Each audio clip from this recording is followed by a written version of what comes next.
When you ask people what the worst season in the history of the Philadelphia Eagles was from an offensive standpoint, and an offensive standpoint only, odds are a lot of people will say it was this team right here, as in the 1983 Eagles. Just a few years before, Philadelphia was playing in the Super Bowl and was one game away from being atop the NFL. Man, how the mighty fell, as 3 years later, the Eagles were one of the laughingstocks of football and were incredibly boring and frustrating to watch. Following Dick Vermeil's retirement after the strike-shortened 1982 season, the Eagles brought Marion Campbell in to be the head coach, with the defensive coordinator getting promoted and getting a second chance after his first stint as the head coach of the Atlanta Falcons back in the 1970s was an unmitigated disaster. And one of Campbell's first moves as the head coach was to hire Dick Wood as his offensive coordinator, with Wood calling the shots on that side of the ball after the departure of Vermeil and Sid Gilman. Wood was the quarterback's coach for the Atlanta Falcons prior to that, which made sense, seeing as he was an American Football League quarterback during the 1960s for just about every single team in the AFL. And now, roughly 2 decades later, he was getting his chance to run that side of the ball, though not on the field, but rather on the sidelines. What followed was one of the most painful seasons in Eagles history. What followed was offensive ineptitude that was borderline offensive. Many people argue that Dick Wood was the worst offensive coordinator in Eagles history, and considering what he did, or rather, what he didn't do in 1983, which was lead any sort of good or competent offense whatsoever, it's hard to argue too much against it. Despite having the 8th best defense in football in 1983, the Eagles finished 5-11, finishing the year with the 4th worst record in the league. The reason for that? Plain and simple, their offense sucked. Out of 28 teams in football, the Eagles ranked 28th in points scored, finishing the year with just 233 points, or 14.6 points per game. For some perspective, the average team in 1983 was putting up 22 points per game, and here were the Eagles averaging more than a touchdown worse than the league-wide average. The Eagles ranked 27th out of 28 teams in total yardage, only beating out the Tampa Bay Buccaneers. And at a time when the average team was putting up 334 yards per game, the Eagles were putting up just 283, averaging 50 fewer yards or half a football field than the average team. The Eagles finished inside the bottom 3 in every rushing category under the sun, and on 4 separate occasions scored 7 points or less.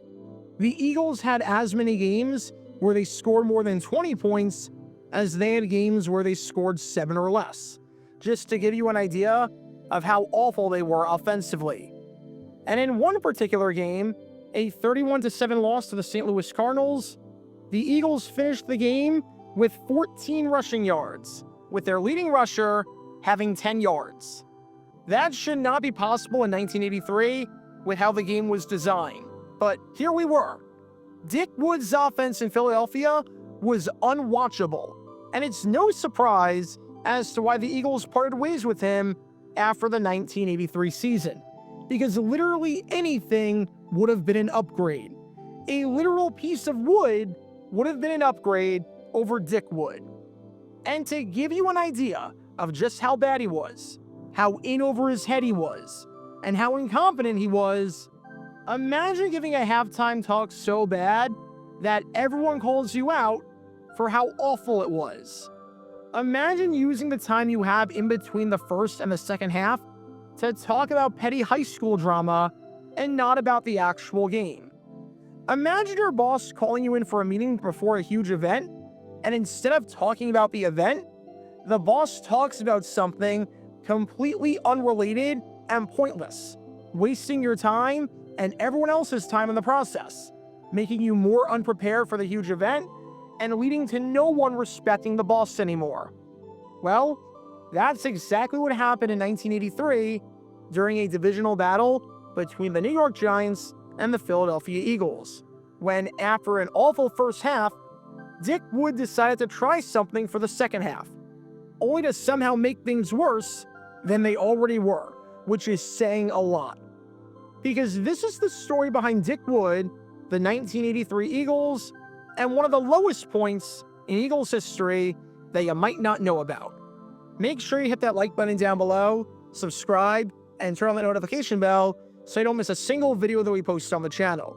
Because we post every single day on here about the weird and the wacky history of the NFL with stories like this one that you may not have heard of before.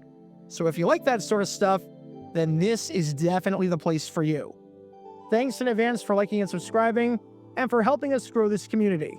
And with that in mind, let's talk about the time that the Eagles offense was more die Eagles die than fly Eagles fly.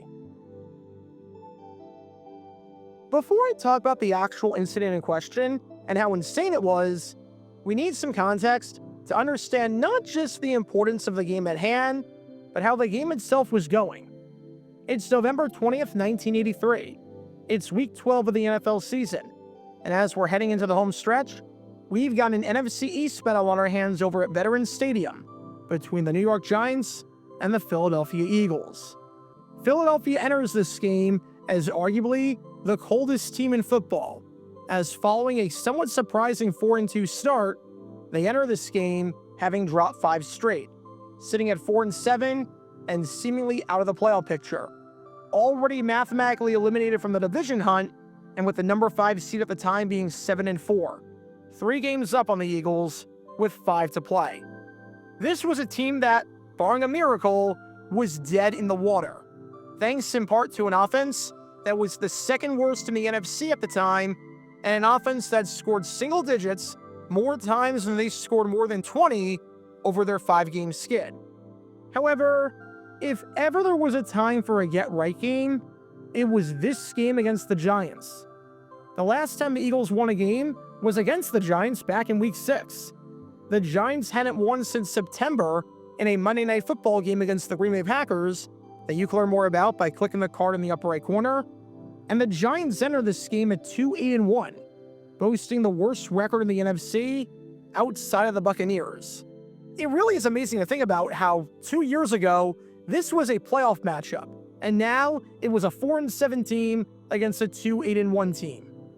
Philadelphia, amazingly enough, had not won a game at home all season, but on paper, this was their best chance to do so. But one half into the contest, and it was very clear that nothing was going to change, and the Eagles were going to suck again. In fact, of all the games that they sucked, this might have been the suckiest. Watching this offense try and move the ball down the field felt like if you were Man Ray and you were trying to explain to Patrick that this was your wallet. It was that painful and that excruciating. At the halftime break, the Giants led it 13-0, but it didn't feel like a 2-score game. It felt like it was an insurmountable 56-0 deficit at the half. 30 minutes into the contest, and the Eagles had one first down. They had a 47-yard completion by what felt like sheer luck. And if you take that play out, over the course of the entire first half, the Eagles had -5 yards of offense. If you take out their longest play in the first 30 minutes, you, watching this video right now, even if you were not alive back then, had more yards in the first half than the Eagles did. The Eagles got sacked more times than they had first downs in the first half. Ron Jaworski started the game for the Eagles under center, and he was so bad that he was benched midway through the second quarter. The good news for him was that he completed that 47-yarder to Mike Quick.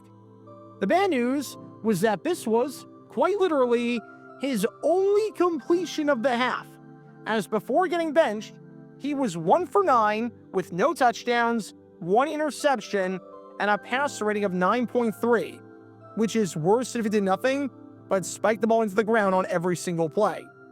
I am not exaggerating when I say that if it was not for a 47-yard pass to Mike Quick, this could have been the worst start by any quarterback in NFL history.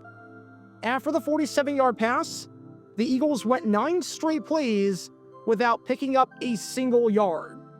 If you want to watch this game in its entirety, watch it at your own risk. Because I kid you not, it is one of the worst offensive displays of football I have ever seen. I am not exaggerating. If you are a fan of this channel and you know me, you know that I've watched a lot of football in my life. Heck, I'm a Jaguars fan and have been for 20 years at this point.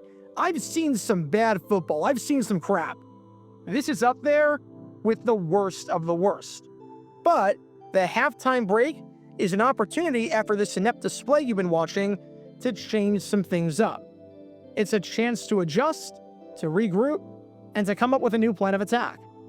We've seen plenty of teams have a lackluster first half offensively, only to come out firing on all cylinders in the second half and seemingly do no wrong. And a 13-point deficit, especially considering the fact that you get the ball to start the second half, is not insurmountable by any means. You've got your work cut out for you, don't get me wrong. But if you score a touchdown on the opening drive, you're down by one score with 25 minutes to go. In other words, you have a chance to do something during this halftime break to right the ship.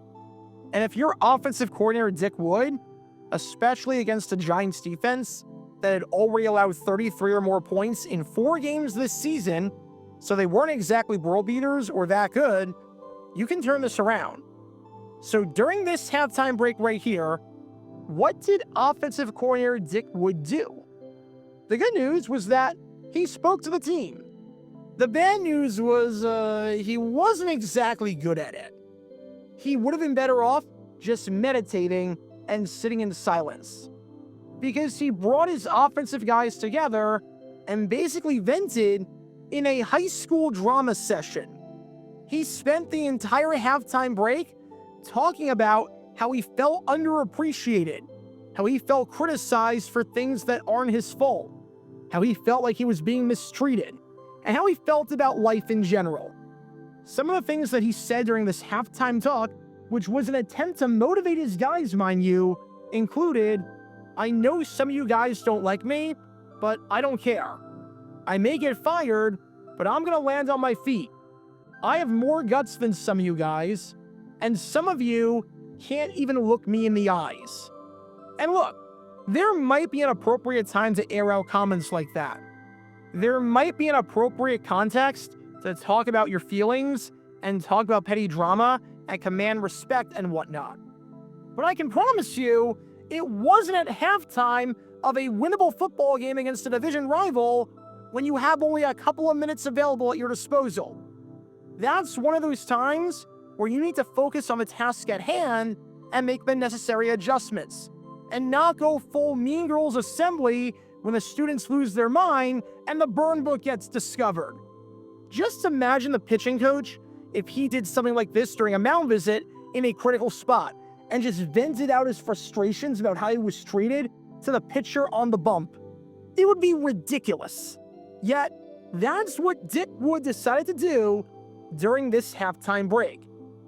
And I know this is going to come as a massive surprise to all of you, but in the second half, as a result of this change, the Eagles went from scoring 0 points to still scoring 0 points. The Giants won the game 23-0, and the second half did not go much better than the first. In fact, it might have been worse. The Eagles got 3 first downs in the second half, meaning that they finished the game with 4 first downs total. The Eagles held onto the ball for 13 minutes. In terms of time of possession, this could be the most lopsided game in the history of the NFL. The Eagles had the ball for roughly 20% of the time. Philadelphia had fewer yards in the second half than they had in the first half, as they finished the game with 79 yards. That seems impossible because, again, in the first half, if you take out their longest play, they had negative yards, but the Eagles had fewer yards in half 2 than in half 1. The Eagles had 10 rushing yards on the day, making this their worst total in terms of rushing yards and in terms of first downs since the merger. Their worst total in terms of first downs since they had 3 in a 49-0 loss to Green Bay on November 11th, 1962, more than 2 decades ago, and their worst total in terms of rushing yards since October 29, 1961, in a 27-24 victory against Washington, where they had negative 12 rushing yards. Yes, they won that game somehow, despite having negative rushing yards. I don't know how. It took until the fourth quarter for the Eagles to have multiple first downs on a single drive, when the game was 23-0 and was a 4-score battle. Remember, the two-point conversion did not exist back then. And the Eagles, across the entire game, did not convert a single third down. Glad that Dick Wood was able to air his grievances and perform his Festivus ritual at halftime of this game, though. That was really worth it. Really worth it to just go full Festivus on everyone. And after the game, the players put their coach on blast for, not coaching them. They all remained anonymous for obvious reasons, but the general theme was that it was not the time to do it. It was really stupid and immature, and it didn't help us out one bit. Said one player, sure, everybody's got problems, but that wasn't the time to talk about it. We have the Giants to worry about. Another player said, that's something you talk about after the game. And another player really put Wood on blast, saying, we didn't talk about the Giants. We didn't make any adjustments. No plays were drawn on the blackboard. He talked to us for 5 or 6 minutes, and then it was time to go out for the second half. Seriously, the man spent the entire halftime talk just chewing out his players about how no one liked him and how he would land on his feet, which is ironic because the man never became an offensive coordinator and rose to those ranks ever again. And when head coach Marion Campbell found out about what Wood did, while he defended his coach, you can read between the lines and see that he wasn't the happiest camper, especially since the following week, Wood went from the sidelines to the booth upstairs to call the plays and help the offense out that way. Said Campbell, I think it was just Dick's way of getting a mental adjustment. He was concerned that things weren't going right, and this, I think, was his way of trying to get things going. There are several ways to make a point. One is to make technical changes. The other is to get a mental adjustment. I think it was meant to be a pep talk. It might have backfired. I can't vouch for that. Saying it might have backfired is the understatement of the century right there. This didn't just backfire, this burned Veterans Stadium down. But you can see in real time Campbell doing mental gymnastics with that quote, saying, I think it was his way of motivating the guys, and I think this is what he was trying to do with that. But you just knew that secretly, he was shaking his head being like, dear God, why did you possibly think this was a really good idea? What on earth were you thinking? The Eagles were a really bad team in 1983 on the offensive side of the ball. And it's no surprise when you hear their offensive coordinator was more concerned with petty matters and drama like this than he was with actually winning and losing games. It's also no surprise that the offensive coordinator was a one and done and was not on the Eagles after 1983. If your halftime talk involves no changes whatsoever and just airing out your grievances, not in a frustrating or motivational way to tell the guys if they need to play better, but in a way that benefits your personal ego and nothing else, then you need to get a different halftime strategy and do, quite literally, anything else. Because on this November day in 1983, during halftime of the game against the Giants, it was clear that offensive coordinator Dick Wood was being a real, well, you already know. Check out our live streaming schedule for the next few days. We're live every single day on this channel, whether we're covering a sporting event or playing GeoGuessr or just taking your requests. So make sure you like and subscribe and turn on the notification bell so you don't miss a single time that we go live and so that you can join this community. Also, thanks to all our members and our Patreon supporters who get exclusive perks like their name at the end of each video, members-only Q&A streams, and cool emojis to use on videos and during streams. See how you can join this community and become a member or a Patreon member by clicking the link in the description below.